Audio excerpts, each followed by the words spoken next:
Shannon Beador dishes on the new season of Real Housewives of Orange County, sharing the details of her feud with co-stars Emily Simpson and Gina Kirschenheiter.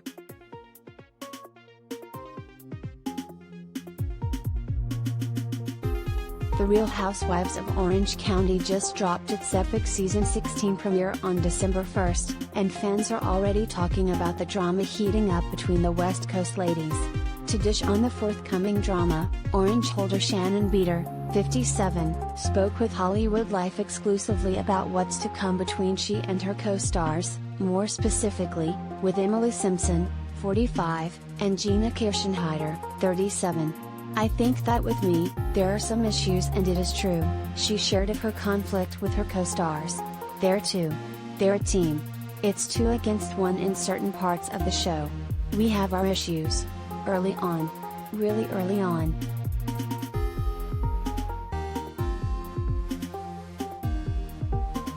For the mother of 3, she added how difficult it can be for her to navigate her relationship with someone when there's fighting or drama in the mix. "It's hard for me. It's not like I say, oh, we're done filming and take it out of your mind," she shared. "When I pushed that plate, in that scene, during season 12, I cried for 2 months. Oh my God, I can't believe I acted that way. It really affects me. But now I'm good with it. Time heals everything."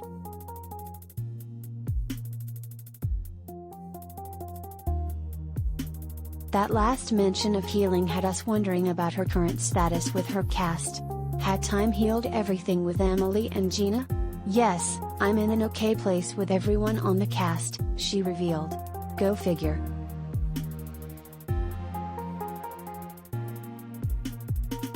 Related gallery.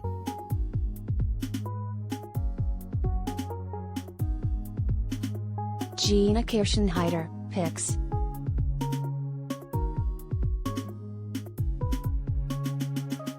As far as her relationship with other cast members goes, Shannon shared how she was actually excited for the return of Fancy Pants Heather Dubrow, 52, after the two faced their ups and downs over the years. "Yeah, we did have a rocky past in my very first season on the show, but after we reconciled and worked things through, we were always in what I consider to be in a good place," she shared. "I was very excited to have her back." The Real Housewives of Orange County airs every Wednesday at 8 p.m. ET on Bravo.